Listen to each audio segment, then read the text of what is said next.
Hello, friends. So I did this last week for my newsletter, and I think I'm going to do it again this week because it just feels like kind of a fun way to get to connect. And I come to you on this Saturday, post barn and post dinner. So this is what you get. And you have Ranger cleaning himself in the background, and Sadie may make a appearance at any time too. So we'll just see what happens. But this week, so I put out in my stories 2 days ago, day ago, I don't remember. Doesn't really matter. A question, and I had a few people respond, and I think this can be a really fun conversation, especially because we're getting to the end of the year. And this is kind of where people's minds start to go, and especially with holidays and family and different things. So the question was, if you knew one piece of information about yourself, like what that would change like your life or would change 2022, like what is that thing that you would want to know? And it so the theme, if you will, that kind of is the through line, is basically knowing yourself. Because when you know yourself, when you know your authentic roadmap, when you know your blueprint, when you know who you truly are, and you're able to start to ground into that by taking steps. So once you learn, for example, if you're a projector, so I'm using human design lingo here. If you like, when you learn that you're a projector, here comes Sadie. Your strategy, right? The way that you're meant to interact with the world is waiting for an invitation. And it can be really hard. That was the hardest thing for me to implement as a projector, because I would just see things so clearly and I would want to just freely share them, because freely sharing them is kind, right? Freely sharing them is helping people. Freely sharing them is allowing people to see like how I can help. No, that's not how it works. I freely share them and I trigger people. I freely share them and I'm not recognized. I freely share them and they just don't hear them. And so it was learning to just start to hold my tongue every like little bit. And whenever I felt like I could actually do it, that I then started like, oh my gosh, this like they're totally receiving what I'm saying. They're going to do it. Oh my gosh, look how grateful they are. All these things started to change so that now it can still be difficult depending on the situation, but now it's a lot easier for me to sit in my own truth, saying, I know I can help this person. And I also know that they need to be open to me helping them. They have to be wanting of me helping them. And they have to recognize the fact that I actually can help them. So I'm going to wait until that time comes. And if it doesn't come, that's okay. Maybe it'll come another time. Or if I see like, I really feel like I really need to intervene, then I'll ask, hey, do you mind if I share my thoughts? Being completely detached from if they take it or not, because I don't have control over them. And again, a hard thing to learn. So all of that to say that as I understood myself, as you understand yourself, you see the things that work for you and you start to build that trust muscle, life just becomes more flow, more effortlessness, and more ease, and more fun, and more whatever your signature is. And so that's the through line, really, is understand your own authenticity, because understanding your own authenticity and stepping into that gets you less stress. It gets you a good mindset, and it lets go of self-doubt. Those are the three things that really came in. But I want to just like walk through them one by one, because I think there'll be some fun things. And so I took some notes that I want to pull up. Okay. So mindset, and I forget exactly what this question was, so I apologize to who submitted it, but it was something about, creating a good mindset. So again, it's going back to, who are you? Who are you? Who are you at the core of your being? Are you somebody who needs to be doing things all the time because it feels good and it's where your energy goes and It's what gives you life? Are you somebody who really needs an artistic outlet? Are you somebody who needs to learn all the time? Who are you, right? Are you living, are you working in accordance to who you truly are? How much are you in alignment with that person and how much are you not? Because if you're not in alignment with that person, then it's going to feel not super great to be in that. And likely some of the things are going to start cycling through your head of like, who am I comparing myself, all the things, right? So the next question is, are you comparing yourself to others? Are you trying to say, oh, well, I'm supposed to be able to do it their way?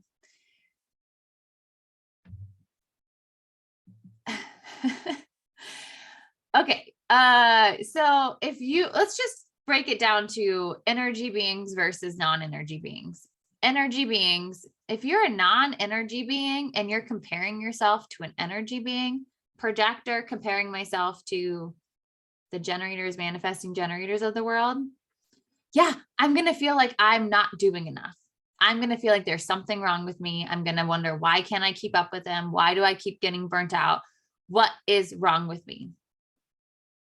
But if I stop comparing myself to other people and instead start looking at myself and saying, who am I? What is it that I can step into here? That's going to find me the alignment much quicker. So it's not saying stop comparing yourself to other people, period, end of story. It's let's instead look at you versus looking at everybody else, because you're going to do things differently than everybody else. And what can be helpful, and I learned this from Lacy Phillips, is once you learn who you are, so say you're a projector, that you then find other projectors out there that you can look at and say, oh my gosh, look, they are living according to who they are. And they're super successful. Like, that's amazing. So it is possible. If you're a manifesting generator, then find another manifesting generator out there and say, oh my gosh, it is possible to have all these different interests and to go after them and to be, again, super successful. I don't have to focus on one thing because that's not helpful for you at all. Right. And so it's not comparing yourself. It's now allowing yourself to be expanded by other people who are more similar to you, to show you what is possible, to show you that you can have the life that you are dreaming about and maybe feel like is not possible because you feel run down, depleted, exhausted. The next question is, what kind of self-talk do you have? Is it negative or is it positive? Is it mostly negative? Is it mostly positive? Do you get down on yourself if you make a mistake? If you make a mistake or you're like, oh my gosh, like, what is wrong with me? This always happens. Like, nobody should trust anything with me. Like, oh, I can't believe I did this again. Like, here I go. Like, I can't get anything right. Or is it, oh, dang it. Like, oh man, okay, I understand what I did and I'm learning from this experience and I'm not going to let it happen again. And if it does, it doesn't mean I'm a bad person. It means I made a mistake. And if I continue to make the same mistake, then that's a thing to look at, to say, maybe this thing isn't for me. Because if I continue to make the same mistake over and over again, is that telling me that my heart's not in it enough to like get it completely right? Or is it so complex that it's taking time after time after time to just truly learn it? Right? This is where it becomes so important to look at your specific scenario before you start to spiral into different things. So mindset really comes back to, who are you at your core? What is your authenticity? Who are you truly meant to be in this world? And are you close to that or not? Because if you're close to that, if you're moving towards that, you likely are going to have a more positive mindset than if you are feeling like you're stuck. You feel like you don't know what to do. You feel like your life is going by and you're not a main player in it. That's where we're going to start seeing things. So my tip for you after all of these other ones is get to know who you are. Obviously, my tool is human design. I love it so much because it's such a tangible tool that you can look at. And it's not something it's not esoteric where you're now needing to trust somebody who's saying, this is how you make decisions, or this is how you meant to go through life. Like, you get to look at it and be like, that does feel really right for me. Like, that does really resonate. There must be something here. So let me try it out. That's how I did it. I'm like, oh, one of the first things that I was told about my own human design was that I was super emotional. I said I don't think I said she was a crazy person, but I said, I totally disagreed with that. I'm like, negative. I'm very logical. I'm very rational. I definitely do not make decisions from emotions. I am not an emotional person. And then she said the waiting for the invitation. I was like, oh, that feels so true. And so I let the emotional thing go and I just focused on the waiting for an invitation, and that completely started to transform my life. So I was like, there's something here. And it was as I continued to go along my path that I was like, oh, I actually shut down my emotions. And in shutting down my emotions actually caused some pretty big health issues that I now have been able to rectify, because I've now been able to step into my emotions and really let them have a place.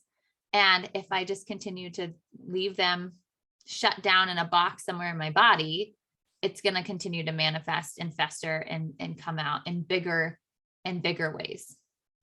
So that's the mindset side of it. It's really coming back to who you are and grounding back into that, and not looking as much outside from you as maybe you currently are.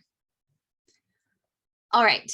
The second question had to do with self-doubt. So self-doubt, I like to look at it in kind of two ways.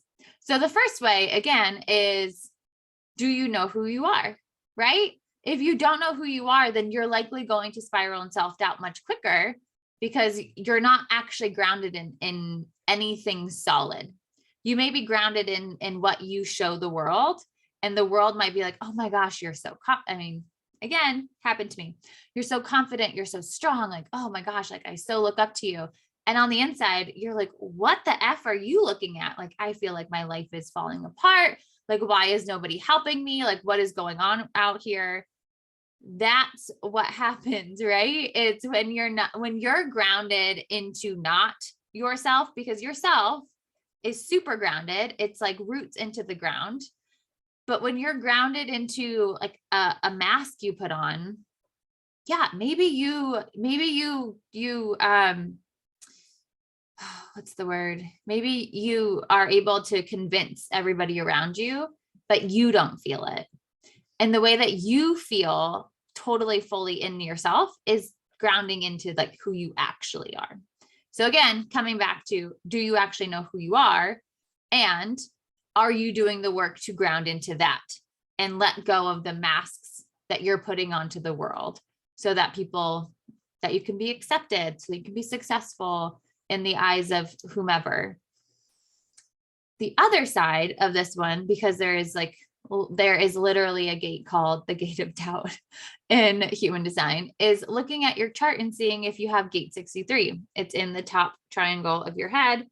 And if you do, the thing that is kind of tricky, and I have this gate, the thing that can be kind of tricky is that it's really easy to turn this gate in on yourself and have self-doubt, when in reality, it's meant to be very external. You're meant to doubt the things that people are trying to convince you to believe, right? It's bringing doubt to that in a healthy way, and like skepticism, right? Not at yourself. So I have had plenty of times where I have spiraled in self-doubt, and I invite you to look at and to ask yourself, when you're in a self-doubt spiral, right? Because there's so many different kinds you can have about who, like your identity, about what you're doing with your life, about a relationship, about so many things.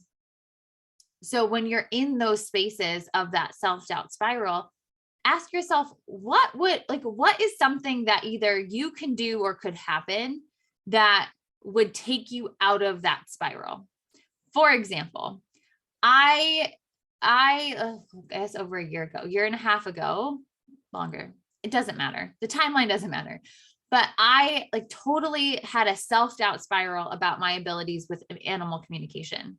I was like, can I even do it? Is this even possible? Am I like connecting with the right animals? It all stemmed from having a wrong thinking I was connecting in with this horse that I was going to adopt, and then finding out later that that actually wasn't the horse. That wasn't the photo. It was a different photo, and just all this stuff kind of like happening with that. And what I did was that I felt like, you know what, I need to do something. I need to do animal communication to show myself and to prove it to me that I actually am doing it. And I actually am really good at it. And so I posted on Facebook a free thread of, hey, if you have an animal, you want to ask one question, post it here and I will answer it. And I went through and everybody or almost everybody responded with how they felt about it, how accurate it was, whatever. And so it was through that I was able to gain back my confidence. I was able to say, oh, okay, that was silly. I am really good at this. Okay, like let me come back into that. And so it's really just coming back and asking yourself, what can I do or what can happen that would help to bring back my confidence in this space? Confidence comes with knowing who you are, right? And like being, again, so grounded in that and not comparing yourself to other people. But through that, in order to get to that super grounded place, you have to build your trust muscle. And you build your trust muscle through having experiences. And a lot of times having a crisis of an experience. So to build it even more, I don't doubt my abilities anymore. They are what they are. And I'm so grateful for them. And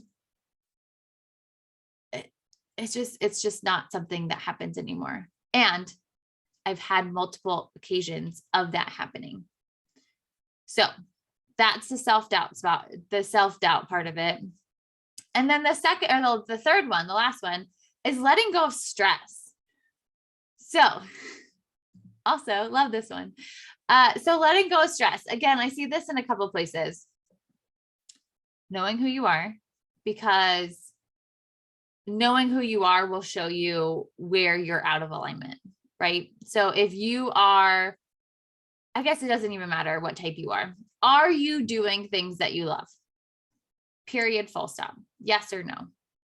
It's not a maybe, is this a hell yes, or is it a hell no? And it can be like a mediocre yes. And know that we're meant to be living life in the hell yeses, not in the like, it's fine.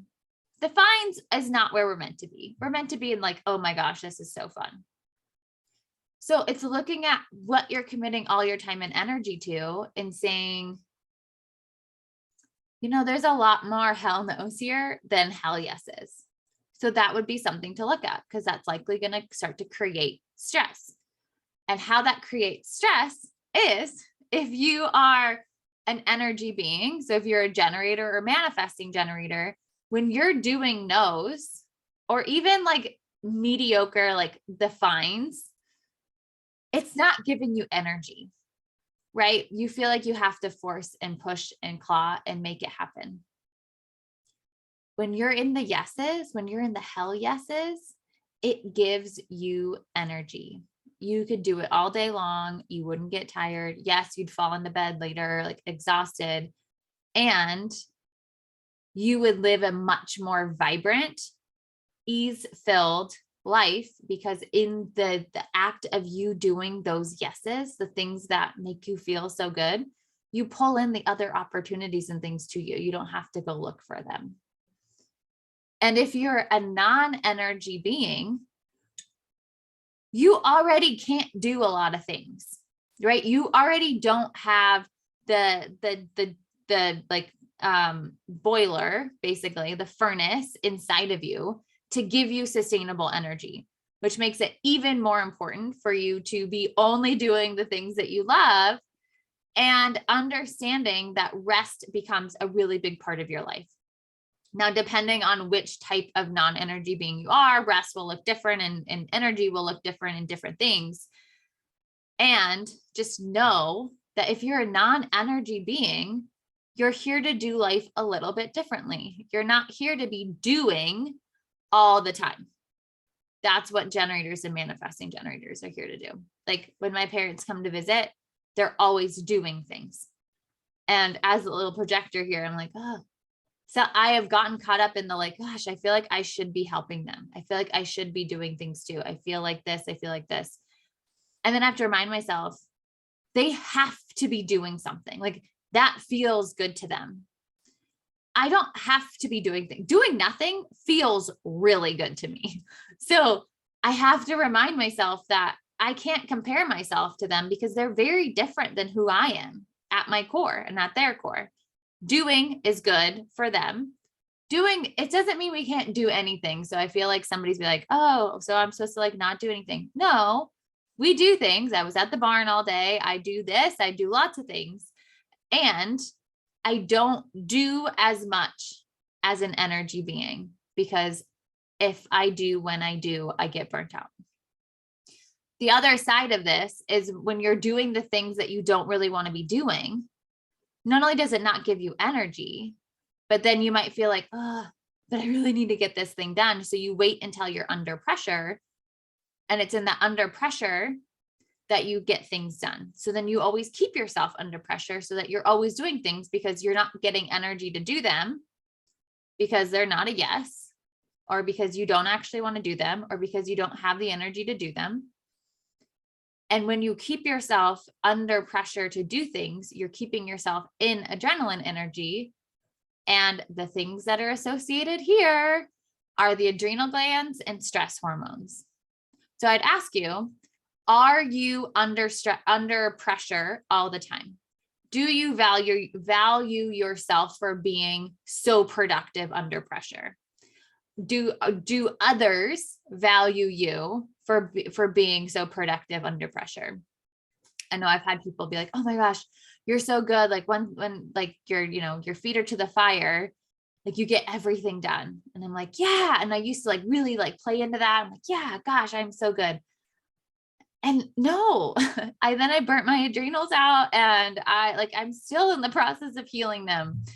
And so it's asking yourself again, are you living in alignment with who you are, or are you living outside of that? If these are your questions, likely you're living more outside of yourself in alignment than within it. So hopefully this was helpful. I feel like this is a little bit of a longer video.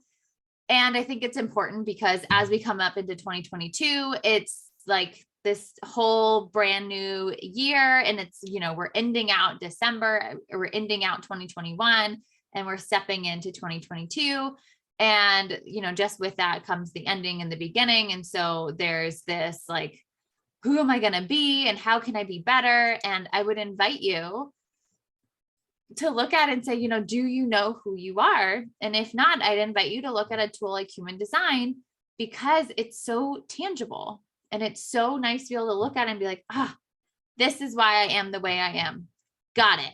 Now I can make changes. And because it's so tangible, it's a piece of paper I can look at. It makes it easier. It gives me permission to be who I am and to do those things, to take the action. So anyway, if you guys have any questions, please feel free to reach out to me. And if you want to book anything in, please feel free to click on the link below also. And there's going to be some fun announcements coming soon. So look out for those. And otherwise, I hope you guys have an amazing evening and day or week or whenever you're watching this. And I will talk to you guys soon. Okay, bye.